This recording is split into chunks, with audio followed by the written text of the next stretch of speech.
રાજકોટ જિલ્લાના ઉપલેટા ખાતે કોંગ્રેસ દ્વારા જન આક્રોશ સભા યોજાઈ હતી। ખેડૂત આગેવાન પાલભાઈ આંબલિયા, ધારાસભ્ય જિગ્નેશ મેવાણી, ઋત્વિક મકવાણા, પૂર્વ ધારાસભ્ય લલિત વસોયા સહિતના ઉપસ્થિત રહ્યા હતા। સ્થાનિક સ્વરાજની ચૂંટણીને લઈને ધ્યાને રાખી કોંગ્રેસ દ્વારા સભાનો ધમધમાટ શરૂ કરાયો છે। જિગ્નેશ મેવાણીએ આઈપીએસ જગદીશ બારગવા પર લગાવ્યા છે આક્ષેપ। રાજકોટના કોળી સમાજના યુવકને બિલ્ડર અને ઉદ્યોગપતિના કહેવાથી 4 કલાક ગોંધી રાખી માર મારવામાં આવ્યો હતો। 24 એપ્રિલે હજારો લોકોને સાથે લઈને રાજકોટ કમિશનર કચેરીએ જગદીશ બાગરવા સામે એફઆઈઆર દાખલ કરવા કહું છું, જિગ્નેશ મેવાણીએ કહ્યું હતું। પૂર્વ ધારાસભ્ય લલિત વસોયાએ પણ સરકાર પર નિશાન સાધ્યું છે।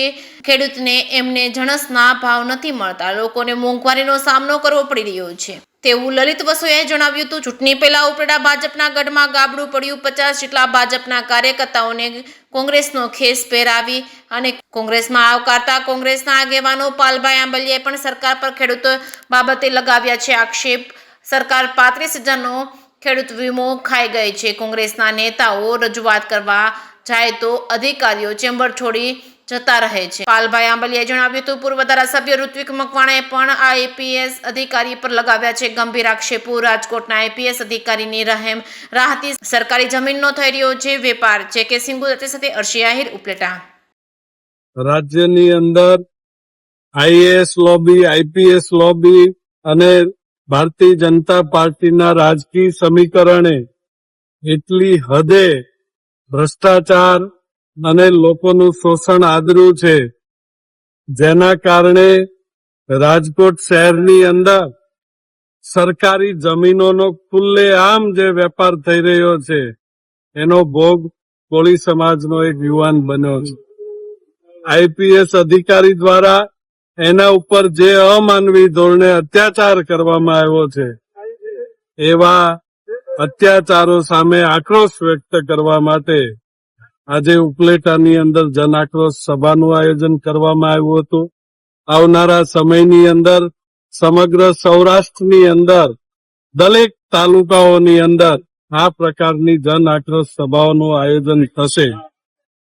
ભારતીય જનતા પાર્ટીના પદાધિકારીઓ અને અધિકારીઓની મિલીભગતથી જે પ્રમાણે સમગ્ર ગુજરાતની અંદર એક સિન્ડિકેટ બની છે અને મોટા પાયે ભ્રષ્ટાચાર થઈ રહ્યા છે, લોકો ઉપર અત્યાચાર થઈ રહ્યા છે, એને ખુલ્લો પાડવામાં આવશે અને આવનારા સમયની અંદર રાજકોટ શહેરની અંદર એક વિશાળ આયોજન કરવામાં આવશે। આગામી સમયમાં સ્થાનિક સ્વરાજની ચૂંટણીને કઈ રીતે જોવો છો?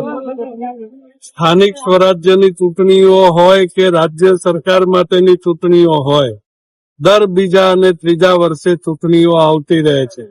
ચૂંટણી એ હંમેશા ચાલતી પ્રક્રિયા છે, ત્યારે એ ચૂંટણી માટે પણ કોંગ્રેસ પક્ષ છે એ દરેક વિસ્તારમાં કામ કરશે અને પૂરી તાકાતથી લડશે। આજે માનનીય લલિતભાઈ વસોયાના ઉપસ્થિતિમાં રાજકોટ જિલ્લા કોંગ્રેસ દ્વારા ઉપલેટાની બજારમાં એક અદભુત કાર્યક્રમનું આયોજન થયું। જે પ્રમાણેની સભા અને જે પ્રમાણે ક્રાઉડનો જનતાનો રિસ્પોન્સ જોયો, અમને પૂરી પાક્કી ખાતરી છે કે આગામી તાલુકા જિલ્લા પંચાયતની ચૂંટણીમાં કોંગ્રેસ પાર્ટીને, કોંગ્રેસના ઉમેદવારોને ખૂબ સારો રિસ્પોન્સ મળવાનો છે। અત્યારે આપણા દેશમાં અને ગુજરાતમાં કોઈ ગમે તેટલી ના પાડે, પણ પેટ્રોલ, ડીઝલ અને એલપીજીના સિલિન્ડરની તંગી કંઈક તો છે જ।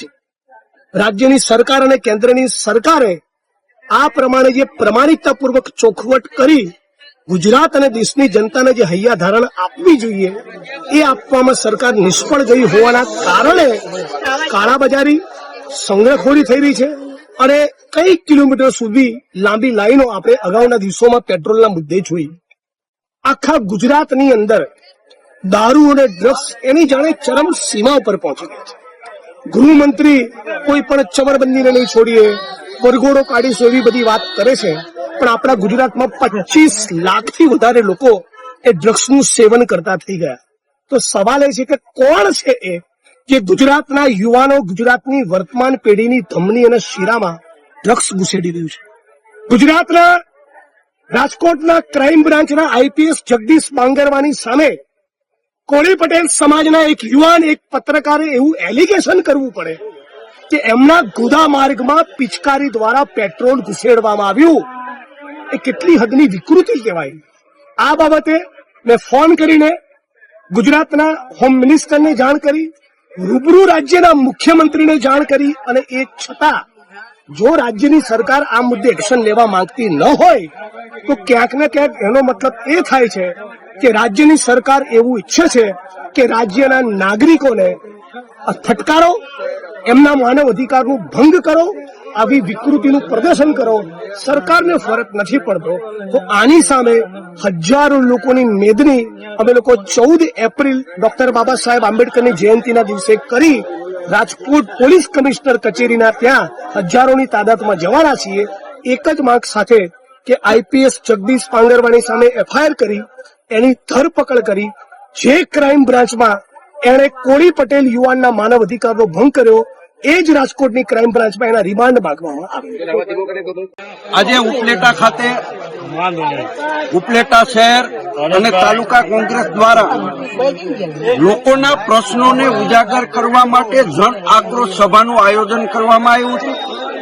આ જન આક્રોશ સભામાં ગુજરાતના કાર્યકારી અધ્યક્ષ જિગ્નેશ મેવાણી, ઋત્વિકભાઈ મકવાણા સહિતના આગેવાનો ઉપસ્થિત રહ્યા હતા અને લોકોના જે પ્રશ્નો છે પ્રશ્નો સાંભળી અને લોકોની સામે સરકાર સમક્ષ આ પ્રશ્નો ઉજાગર કર્યા છે. વિશાળ સંખ્યાની અંદર ઉપલેટાના ગાંધી ચોકની અંદર લોકો ઉપસ્થિત રહ્યા હતા અને આ કાર્યક્રમ સરસ રીતે કોંગ્રેસ પાર્ટીએ કર્યો.